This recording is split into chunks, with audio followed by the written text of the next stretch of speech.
Church کا incharge تبدیل ہوتا ہے تو اس کی جگہ نیا انچارج آ جاتا ہے. جب نیا انچارج آتا ہے تو وہ اپنی نئی پالیسی لے کر آتا ہے اور آ کر سب کو بلاتا ہے اور کہتا ہے کہ کون کون ہے جس سب کی تعلیمی قابلیت پوچھتا ہے. تو وہاں پر ایک چوکیدار ہوتا ہے, وہ کہتا ہے جی کہ میرے پاس تو تعلیم نہیں ہے. تو وہ کہتا ہے تو پھر آپ آئی سے فارغ ہو, کیونکہ جس شخص کے پاس تعلیم نہیں ہوگی میں نے اس کو ادھر نہیں رکھنا, اور میری یہ پالیسی کا حصہ ہے کہ میں جہاں بھی جاتا ہوں اپنے ساتھ ٹیم کے اندر صرف اور صرف تعلیم یافتہ لوگوں کو رکھتا ہوں. یہ شخص بڑی ادھر گزارش کرتا ہے, بہت کچھ کرتا ہے, گڑگڑاتا ہے جی کہ مجھے نوکری سے نہ نکالیں, میرا کیا بنے گا, میرے بچوں کا کیا بنے گا, لیکن وہ شخص نہیں مانتا اور اس کو نوکری سے نکال دیتا ہے. جب یہ شخص نوکری سے نکلتا ہے اس کو اجرت دی جاتی ہے اور کہا جاتا ہے کہ آج سے تم فارغ ہو. یہ شخص باہر نکلتا ہے, پریشانی کے عالم میں گھومتا گھومتا ایک جگہ پہ پہنچتا ہے, دیکھتا ہے سامنے ایک کیبن سا چھوٹا سا جنرل سٹور بنا ہوتا ہے. وہاں سے یہ ماچس لیتا ہے اور ایک سگریٹ لیتا ہے. جب یہ سگریٹ لگاتا ہے تو اس کے ذہن میں خیال آتا ہے کہ یہ شخص جو بیٹھا ہوا ہے, یہاں پہ آبادی بھی نظر نہیں آ رہی, دور دراز کا علاقہ ہے, لیکن یہ پھر بھی یہ شخص بیٹھا ہوا, آخر یہ شخص کیوں بیٹھا ہوا ہے یہاں پہ. پھر اس کے ذہن میں خیال آتا ہے کہ یہ توکل کے اوپر بیٹھا ہوا ہے اور اللہ پاک اس کو بھی تو رزق دے رہا ہے. لہذا اس کے ذہن میں ایک چیز آ جاتی ہے کہ انسان کسی بھی جگہ کوشش اور محنت کرے تو اللہ پاک رزق لازمی اس کو دیتا ہے.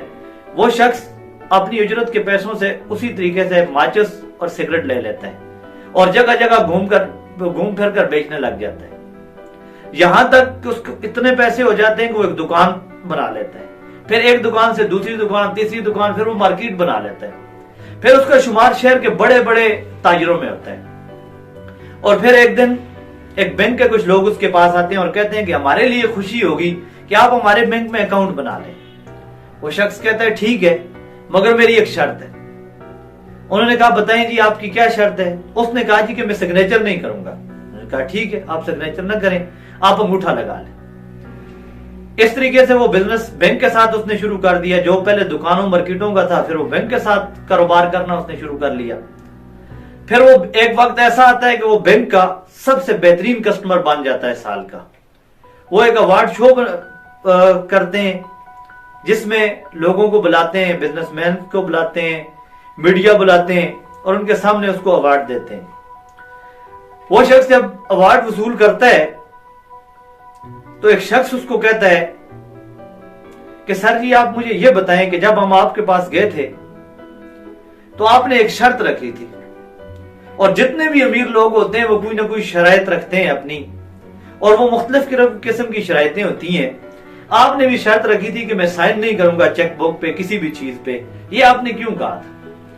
تو اس شخص نے جواب دیا کہ اس کا سمپل سا جواب ہے, سادہ سا جواب ہے اس بات کا کہ میں نے اس لیے سائن میں نہیں کرتا ہوں کہ میں پڑھا لکھا نہیں ہوں. تو اس بات پہ پورے عالم جتنا مجمع تھا اس پہ سکتہ طاری ہو جاتا ہے اور سارے پریشان ہو جاتے ہیں, کہتے ہیں یار یہ پڑھا لکھا آدمی نہیں ہے اور اتنا کامیاب بزنس مین بن گیا. تو ایک بندہ سوال کرتا ہے, کہتا ہے سر آپ بتائیے, اگر آپ ان پڑھ ہو کر بھی, اگر آپ تعلیم کے بغیر بھی یہاں تک پہنچ جائیں, اتنے بڑے بزنس مین بن گئے, اتنے بڑی کاروباری شخصیت بن گئے, اگر آپ کے پاس علم ہوتا تو آپ کی ضرورت ہے. تو اس شخص نے کہا کہ اگر میرے پاس علم ہوتا تو میں آج فلاں چرچ کا واچ مین ہوتا. اور اس کے اس جملے نے تمام سامعین کو حیرت میں ڈال دیا. تو اس لیے بعض دفعہ انسان کے ساتھ کچھ ایسا واقعات ہو جائے, اس کی نوکری چلی جائے یا کچھ مشکل آ جائے تو لازمی نہیں ہے کہ اس میں اس کا نقصان ہی ہوگا. بعض دفعہ اس میں ایسی حکمت ہوتی ہے کہ انسان کا مستقبل روشن ہو جاتا ہے اس چھوٹے سے نقصان کے بعد.